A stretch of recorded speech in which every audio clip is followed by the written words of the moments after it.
नवी मुंबई के Apollo hospital ने आज अपने प्रिंसिजन टेक्नोलॉजी क्लिनिक के शुभारंभ की घोषणा की। यह अपनी तरह का पहला प्रोग्राम है जिसे मरीज के जीनोमिक्स प्रोफाइल, बायोमार्कर, सबटाइप, उम्र, कोमॉर्बिडिटी, जीवन शैली से जुड़े पहलू और व्यक्तिगत इलाज के लक्ष्यों के आधार पर गहराई से व्यक्ति आधारित कैंसर उपचार देने के लिए किया गया है। ऐसे समय में जब एक ही कैंसर अलग अलग मरीजों में बिल्कुल अलग अलग तरह से काम करता है तो पारंपरिक वन साइज फिट्स ऑल वाला तरीका अब काफी नहीं है। प्रिंसिजन टेक्नोलॉजी डॉक्टर को सबसे असरदार दवा की पहचान करने, इलाज से जुड़ी हुई विषाक्तता का अंदाज लगाने और दुष्प्रभावों को कम करते हुए असर को अधिकतम करने के लिए थेरेपी को ढालने में मदद करता है। इसका उद्देश्य कैंसर उपचार के मरीजों के लिए ज्यादा अनुमान लगाने योग्य सुरक्षित परिणाम पर केंद्रित थेरेपी देना। Doctor Jyoti Vajpayee, lead consultant medical and precision technology genomics, हमें न सिर्फ यह बताता है कि मरीज को कौन सा कैंसर है जैसे ब्रेस्ट कैंसर, बल्कि जेनेटिक्स के आधार पर टाइप और सब टाइप भी बताता है।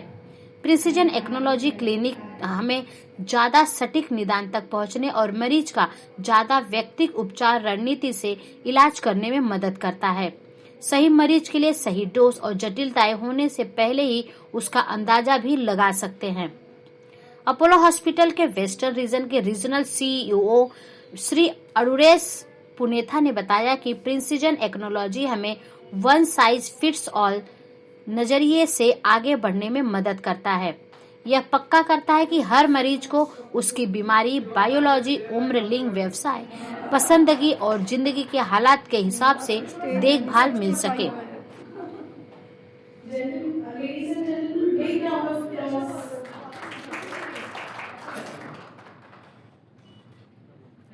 महत्वपूर्ण सवाल आपने पूछा, मैं आपको बहुत बहुत धन्यवाद देना चाहूंगी इसके लिए। तो कैसा है कि कैंसर एक पूरी जर्नी है, एक इवेंट नहीं है। तो सबसे पहले ये समझना जरूरी है कि स्क्रीनिंग से लेके early detection, proper diagnosis, proper treatment और उसके बाद सर्वाइवरशिप, ये सभी एक कंटिन्यूम ऑफ केयर है। तो हमें इसी तरीके से लेना है क्योंकि हम किसी भी पॉइंट पे पेशेंट को हमें हैंड होल्ड करने की जरूरत है और पूरी कम्युनिटी के सपोर्ट की जरूरत है।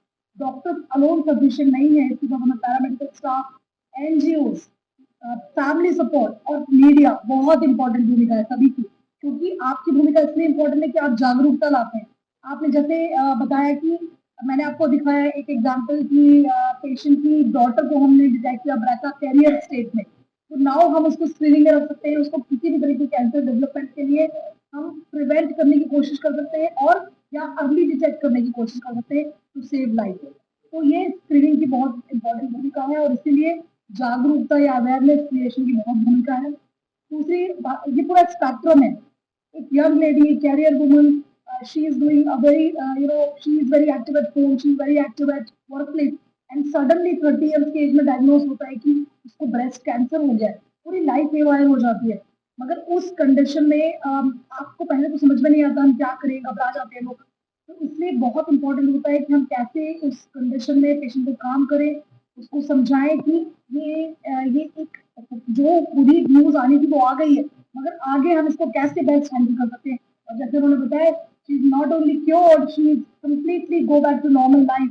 She is traveling abroad, she is doing all her things. और आप इनको देख के बोलेंगे ये मॉडल लग रही हैं। इनको कितने सारे ऑफर्स आ रहे हैं मॉडलिंग के। तो मैं आपको ये बता रही हूँ कि आप completely normal लाइफ जी सकते हैं। सिमिलरली इनका एग्जाम्पल है दूसरे स्पेक्ट्रम में stage 4 multiple sites of disease, पूरा वाइडली मेटास्टेटिक और उसके बाद HER2 positive, very aggressive variety of cancer.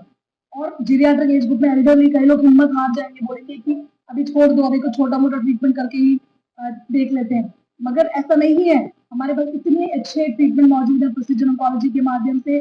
Biomarker driven, इनका HER2 पॉजिटिव कैंसर है, इतनी अच्छी दवाइयां अभी मौजूद है in spite of having stage 4, यदि हम प्रॉपरली ट्रीट करें तो ये देखिए इनका कैंसर ऑलमोस्ट चला गया है, अभी मेंटेनेंस फेज में।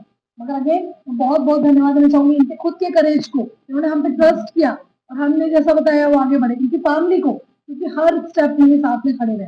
और जो उन्होंने बोला कि जिंदगी एक हर कदम पे एक नई जंग है, तो मैं बहुत इनको अप्रिशिएट करना चाहूंगी, क्योंकि इनकी रियली फैमिली, यहाँ की फैमिली, इनके रिलेटिव जो बाहर है, अब्रॉड है, एवरीबडी सो मच कंसर्न। तो ये एक फैमिली सपोर्ट सिस्टम बहुत इंपॉर्टेंट होता है और सबकी भूमिका होती है।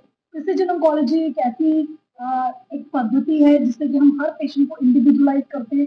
हम ये देखते हैं कि उनके जीनोमिक लेवल पे किस तरीके के मार्कर है, उनके बाकी ट्यूमर टिश्यू में कैसे मार्कर है, उनके खुद के चैलेंजेस क्या है, क्या उनको कोई इलनेस है, उनकी एज क्या है, किस तरीके के से हमें एक प्रॉपर प्लान बनाना और ट्रीट करना है। जब हम ऐसा करते हैं तो बेहतर से बेहतर परिणाम मिलने के लिए।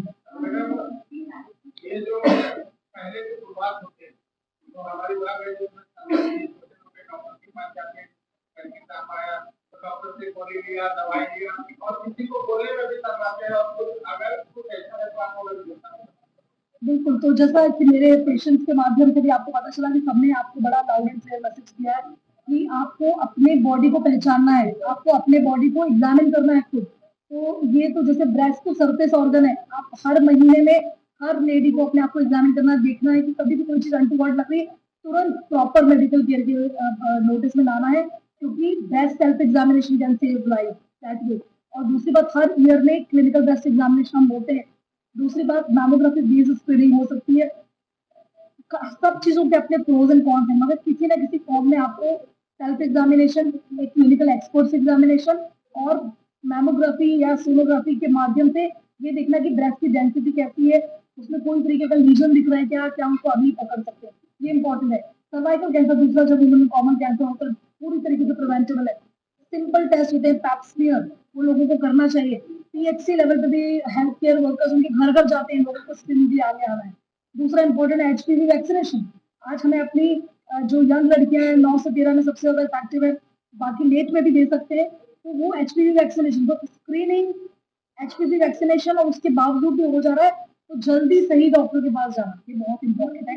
एक और इम्पोर्टेंट मैं बात बताऊंगी लंग कैंसर के बारे में, क्योंकि lung cancer smoking related cancer है, मेजॉरिटी ऑफ टाइम स्मोकिंग से होता है, मगर बहुत लोग पैसिव स्मोकिंग, वो बेचारे खुद स्मोकर नहीं है, मगर क्योंकि सब इतने लोगों के अराउंड में जो पैसिव जो स्मोक करते हैं, तो पैसिव स्मोकिंग का भी इफेक्ट आता है, पोल्यूशन का भी इफेक्ट आता है। हमें मालूम है हमारी कैपिटल दिल्ली में कितना पोल्यूशन लेवल है, बाकी जगहों पर भी इतनी गाड़ियां हैं, इतनी फैक्ट्रीज हैं, तो जो पोल्यूशन एयर लेवल है, इवन गाँव में हम बोलते हैं हवा तो अच्छी है मगर चूल्हा स्मोक स्टिल प्रेवलेंट।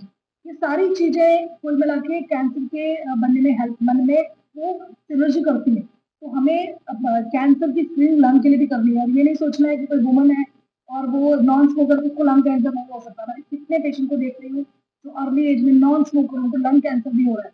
तो ये भी स्टिग्मा है कि वुमन है तो सिर्फ ब्रेस्ट या गायनिकोलॉजिकल होगा, ऐसा नहीं है, वो सभी को हो सकता है।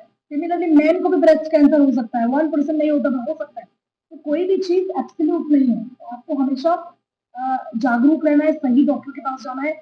और कम्युनिटी प्रैक्टिशनर को मैं ये बोलना चाहूंगी, कई बार लंग कैंसर के पेशेंट को टीबी करके 6-6 महीने तक ट्रीट करते रहते हैं, तो वो ना करें और जल्दी रिफरल करें। मैडम एक और क्वेश्चन था कि जो महिलाएं घर से बाहर जाती है छोटे बच्चे हैं उनको दूध नहीं पिलाने से भी कुछ ऐसा ब्रेस्ट कैंसर हो सकता है, दूध नहीं पिलाते बहुत में जमा हो जाता है उसके कारण से क्या होता है?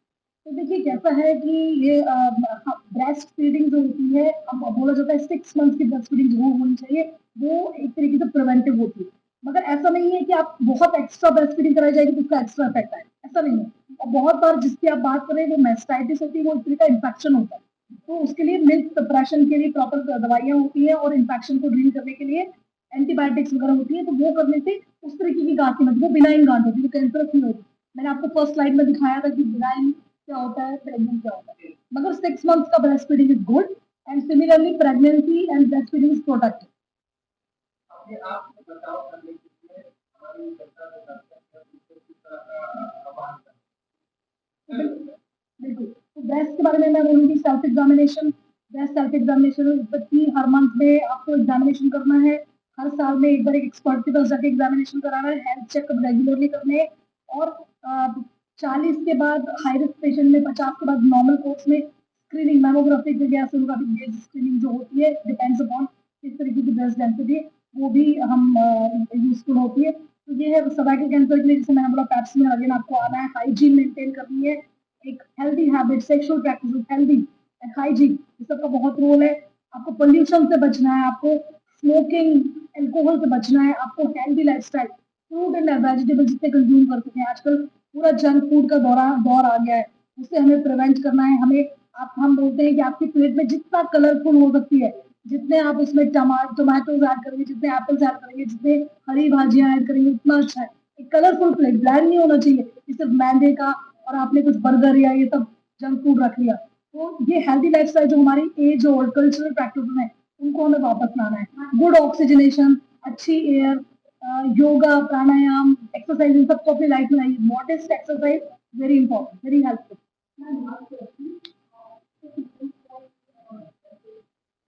देखिए हर कैंसर का अलग अलग सिम्टम हो सकता है, एक अकेले से कहना बड़ा मुश्किल होता है। जैसे मैंने बताया नॉर्मल टाइम में आप ये सोच सकते हैं कोई भी एबनॉर्मल स्वेलिंग या लंप जो कि जा नहीं रही है अपने आप वो वरीसम हो सकती है, तो आपको मेडिकल अटेंशन में आना। जनरली इस तरीके के जो लम्प्स होते हैं वो हार्ड होते हैं, रेगुलर होते हैं। कई बार जैसे कि ब्रेस्ट है तो अंदर आर्म पेट के अंदर भी स्वेलिंग मिल सकती है, जो वन होते हैं। इसी तरीके किसी और ऑर्गन में वो ब्रेनिंग को अफेक्ट कर सकते हैं। कोई भी एबनॉर्मल तरीके का डिस्चार्ज, स्पेशली ब्लडी मिक्स यदि हो रहा है, प्रोलॉन्ग कफ जो जा नहीं रहा है, प्रोलॉन्ग फीवर, वेट लॉस जिसके लिए आप एफर्ट नहीं कर रहे हैं, सडन वेट लॉस कई केजी का हो रहा है, ये सब कैंसर रिलेटेड सिम्टम हो सकते हैं और आपको नजरअंदाज नहीं करना है। ओवरी कैंसर एक होता है, बड़ा कॉमन है, अब डेली स्टेज 3-4 में डिटेक्ट हो रहा है, तो उसमें बड़े सटल सिम्टम होते हैं। आपको सिर्फ फुलनेस लगती है कि पेट में बहुत भरा भरा लग रहा है, भूख बराबर नहीं लग रही है, पेट जल्दी भर जा रहा है, ये तो बड़ा नॉन स्पेसिफिक सिम्टम है, किसी भी वजह से हो सकता है, मगर आपको नजरअंदाज नहीं करना है यदि लंबे समय रह रहा है।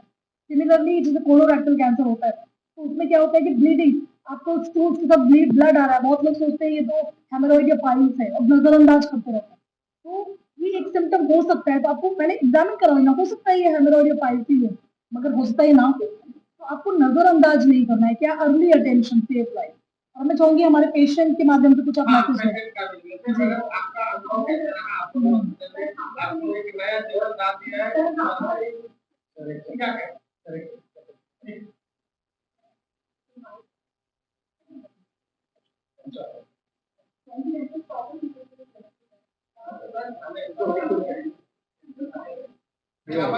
इथे आल्यापासून ना मी थोडी वाट आली होती.